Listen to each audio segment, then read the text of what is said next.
Bueno, buenas noches. Yo les voy a hablar un poco sobre lo que son propiamente las preguntas que nos hicimos y las preguntas que tuvimos que contestar para poder llevar a cabo esta guía. Primero, dividimos algunos capítulos de acuerdo a las necesidades que existen en cuanto a anestesia regional, ya que la anestesia regional la podemos dividir en anestesia neuroaxial y en anestesia de nervios periféricos y plexos. Bueno, dentro de las preguntas que nos hicimos y que contestamos en esta guía, es qué tipo de pacientes pueden ser sometidos a procedimientos de anestesia o analgesia regional. Y bueno, tenemos que cualquier paciente que cumpla con las indicaciones clínicas y que sus condiciones sean óptimas para la realización de una de estas técnicas. ¿Qué es esto? Que el paciente pueda ayudarnos, pueda cooperar y que sus estudios de laboratorio sean los adecuados. Bueno. Ahora bien, ¿en qué tipo de procedimientos quirúrgicos es necesaria la anticoagulación en el perioperatorio? Vamos a ver aquí los diferentes tipos de cirugía y donde vamos a tener mucho más incidencia de trombosis venosa profunda. Vamos a ver que es en la cirugía ortopédica, principalmente en lo que es la cirugía de reemplazo tanto de rodilla como de cadera o en las fracturas de cadera. De ahí algunos otros tipos de cirugía, como por ejemplo la cirugía abdominal por malignidad, tiene una incidencia un poco menor, así como la cirugía urológica o la cirugía abdominal menor. Estas tienen una incidencia mucho más baja que en la cirugía ortopédica. Y principalmente porque en la cirugía ortopédica es donde se puede utilizar mayormente lo que es la anestesia regional, tanto espinal como de plexos y de nervios periféricos. Bueno, ahora, ¿cuáles son los fármacos que están más comúnmente utilizados en el perioperatorio? La doctora García ya nos explicó todos estos medicamentos, ya los vimos un poco más al detalle, una evidencia 12. Bueno, antes de realizar una anestesia regional, ¿cuáles son los laboratorios que debemos de tener presentes o qué es lo que debemos de tener para sustentar el poder realizar esta técnica con un nivel de evidencia 1B? Vamos a tener que siempre un INR o un TP mayor a 50% nos va a dar la certeza de que no tenemos ningún riesgo para realizar ninguna de estas técnicas. Cuando el INR va de 1.5 a 1.75, vamos a tener que valorar individualmente la técnica. ¿Por qué? Porque vamos a tener que ver el riesgo-beneficio de esta técnica a comparación de alguna otra para poder aplicarla al paciente. Y si ya el INR es mayor, bueno, tenemos que desistir de realizar esta técnica, ya no es recomendable precisamente por el riesgo que se presente alguna complicación hemorrágica. Bueno, ¿cuánto tiempo se necesita suspender antes de un procedimiento cuando el tratamiento es crónico? Bueno, no tenemos ninguna regla estricta con los anticoagulantes orales, por ejemplo. Tenemos que hacerlo de acuerdo a la indicación que presenta el mismo, al tiempo de uso que tiene, a la indicación del mismo, con un nivel de evidencia 1B. Y esto lo vamos a ver ahorita en el cuadro 20, que es un poco más amplio. ¿Y cuánto tiempo se va a normalizar la coagulación? Bueno, vamos a tener que, tampoco tenemos una regla general para poder establecer cuándo se va a normalizar la coagulación, pero tenemos que estar al pendiente de lo que es el INR, irlo individualizando en cada paciente para poder tomar una decisión y valorar el riesgo-beneficio. Bueno, ¿en cuánto tiempo se puede aplicar una anestesia neuroaxial de acuerdo a las dosis y horarios de los medicamentos que modifican la coagulación?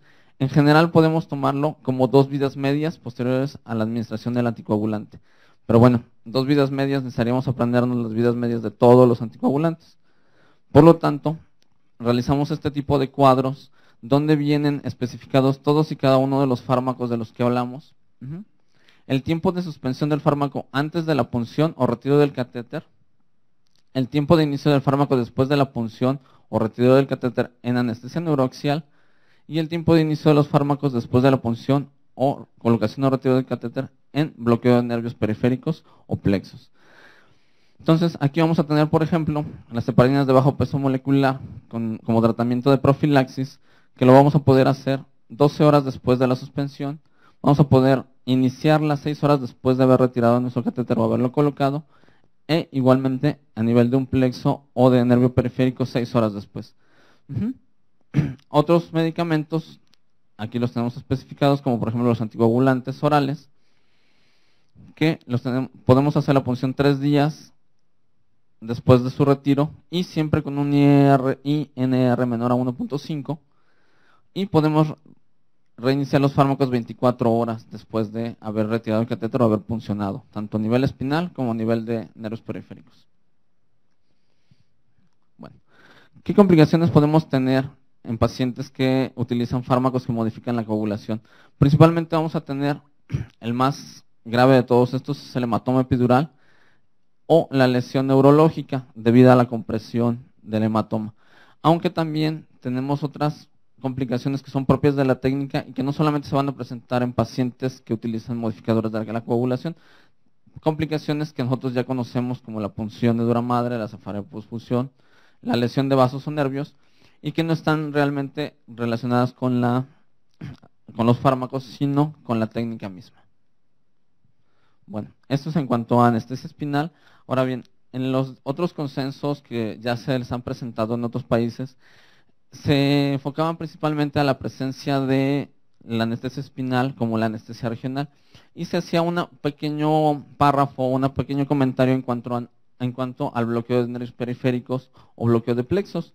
Entonces, en este consenso mexicano decidimos hacer un poco más amplio esto, para que pudiéramos tener unas guías más amplias y tener una idea más clara de qué era lo que sucedía cuando se bloquea esta parte de la anestesia regional o estos procedimientos. Ya que los otros consensos solamente decían que lo más seguro es que se pudieran seguir las mismas guías que se seguían para la anestesia espinal. Bueno, ahora bien, ¿qué riesgo implica un bloqueo de plexo de nervio periférico concomitantemente con un fármaco modificador de la coagulación? Bueno, entonces vamos a tener que van a ser los mismos riesgos que presenta un paciente con un bloqueo espinal, debido a que en las localizaciones anatómicas donde se ha aplicado este tipo de bloqueos, se han presentado hematomas, como es a nivel femoral, a nivel supraclavicular, infraclavicular, ilioinguinal, femoral, ciático, intercostal, y de los más graves, que es después de un bloqueo de compartimiento del psoas, el hematoma retroperitoneal.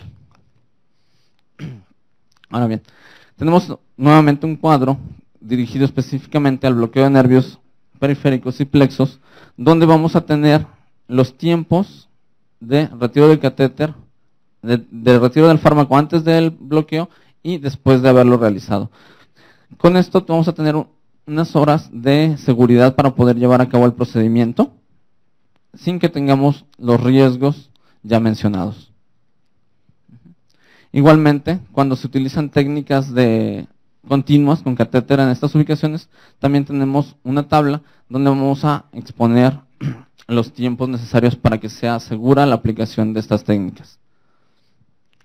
Y con el advenimiento o con la utilización más generalizada de las heparinas de bajo peso molecular, contestamos esta pregunta en cuanto a cuál es el intervalo de seguridad necesario, y vamos a tener que 12 horas antes de la punción o inserción del catéter o retirada del mismo, un intervalo de seguridad de 6 horas, y después, 6 horas después de esto, podemos reutilizar los fármacos. O sea, la punción se debe realizar en este espacio de seguridad para que no tengamos ningún riesgo de sangrado o de hematoma. Bueno, ¿existe alguna evidencia de contraindicar estos bloqueos en este tipo de pacientes? Realmente no encontramos ninguna evidencia sustentable o una evidencia fuerte en cuanto a su contraindicación absoluta. ¿Sí? El grado de evidencia fue 4. Y siempre debemos de tener en cuenta el INR, que sea menor a 1.5.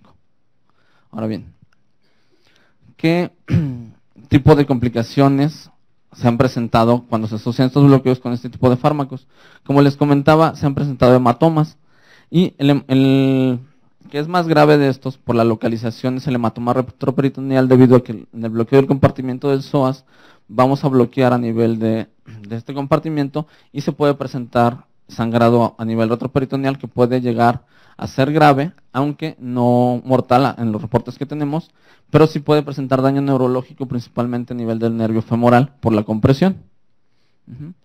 Bueno, ¿cómo se trata esta complicación? Principalmente se va a presentar como un deterioro cardiovascular por el sangrado, con una disminución de la hemoglobina. Se presenta una equimosis a nivel de lumbar, y Principalmente vamos a tratar de hacer la corrección a través de la corrección de los tiempos de coagulación, si fuera necesario, dar medidas de soporte entre las primeras 24 a 48 horas.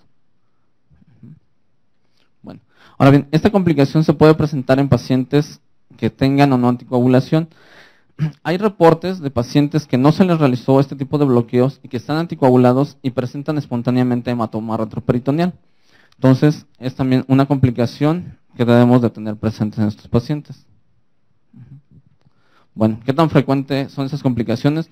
Realmente, después de las series que hemos revisado de pacientes que se les realiza esta técnica, solamente encontramos 3 artículos de reportes de caso donde reportan propiamente 3 pacientes a los cuales se les realizó la técnica y no tenían un estricto control en cuanto a los horarios de aplicación de los modificadores de la coagulación y en ellos se presentó esta complicación. Entonces, por lo tanto, debemos de estar muy al pendiente de los horarios en que se administran estos medicamentos para evitar llegar a estas complicaciones. Bueno. ¿Cuál es su sintomatología? Principalmente, bueno, como les decía, el dolor paravertebral, la hipotensión, el déficit neurológico del plexo lumbar principalmente hacen una neuralgia a nivel de lo que es el nervio femoral, una disminución de las cifras de hemoglobina, que no tiene ninguna causa aparente, y una equimosis en el área lumbar. La confirmación del diagnóstico va a ser a través de la tomografía, y como les decía, el tratamiento básicamente es de sostén. En cuanto a nervios periféricos fue lo que concluimos en las guías. Ahora bien, en los pacientes sometidos a cirugía mayor ortopédica, ¿cuál es el régimen de tromboprofilaxis que se debe seguir? Que debe seguir todo paciente sometido a cirugía mayor ortopédica. Bueno, generalmente se les aplica heparina de bajo peso molecular o anticoagulantes orales, principalmente para lo que es evitar la trombosis venosa profunda y el tromboembolismo pulmonar. ¿Cuál es la conducta en cuanto a estos regímenes, en cuanto a fármacos tipo warfaína? Bueno, tenemos que tener vigilados estrechamente el TP y una vez realizada la técnica, valorar los signos de compresión medular que no se presenten. ¿Cuáles son estos signos de compresión medular que debemos de tener siempre presentes? En el periodo postoperatorio, hacer una evaluación inmediata y posteriormente cada 30 minutos las 2 primeras horas, las siguientes 3 horas cada hora y después de las 5 horas cada 2 horas podemos hacer esta evaluación en pacientes que sabemos que tienen riesgo de presentar esto. Ahora bien, ¿qué porcentaje de pacientes politraumatizados se manejan con anestesia regional? Ciertamente es un porcentaje bajo, entre 15 y 20%. Por las características del paciente politraumatizado a veces no es compatible realizarle este tipo de técnicas anestésicas. ¿Qué características o qué recomendaciones debe tener un paciente para poder realizar una técnica regional cuando está politraumatizado? Bueno, que esté despierto, que esté cooperador, que tenga un consentimiento informado de la técnica que se le va a realizar, que esté normovolémico, que se le aplique una pseudoanalgesia adecuada para llevar a cabo el procedimiento, evaluar el riesgo-beneficio de la técnica que vamos a aplicar y siempre tratar de colocar catéteres continuos para que no solamente el beneficio se mantenga durante el transoperatorio, sino también en el postoperatorio como analgesia postoperatoria. Bueno, ¿cuándo es recomendable? En un paciente politraumatizado que se va a reintervenir, es recomendable la analgesia o anestesia regional.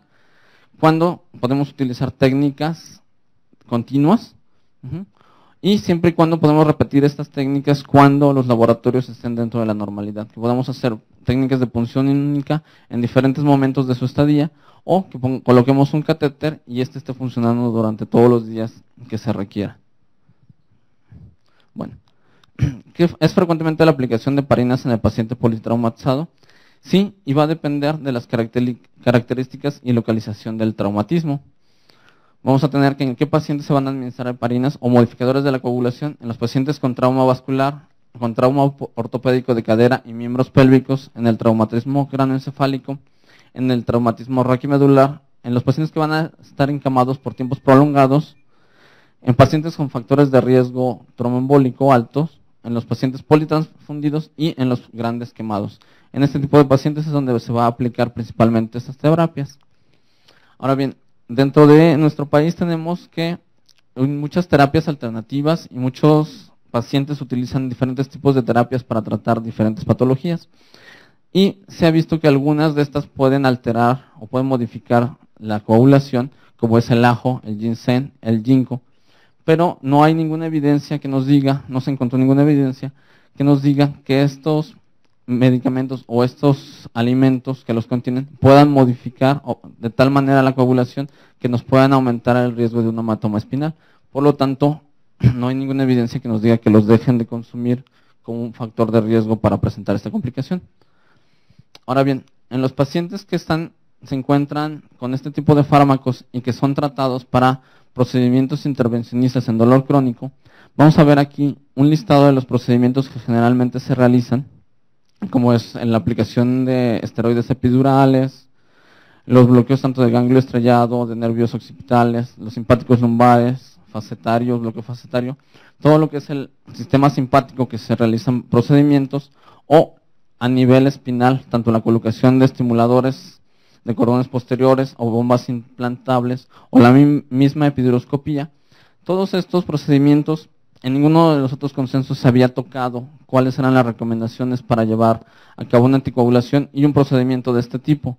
En este consenso nosotros realizamos una revisión de esto y encontramos que se debe de seguir los lineamientos para cualquier tipo de procedimiento espinal, debido a que los procedimientos, como por ejemplo en esta imagen, tenemos el bloqueo de un ganglio del plexo celíaco, donde vamos a ver las estructuras medulares y los grandes vasos, y en esta área vamos a realizar este procedimiento. Por lo tanto, entonces, aquí tenemos que seguir exactamente los mismos lineamientos que para un procedimiento de tipo espinal. Todas estas recomendaciones son aplicables a esto. Sería todo. Muchas gracias.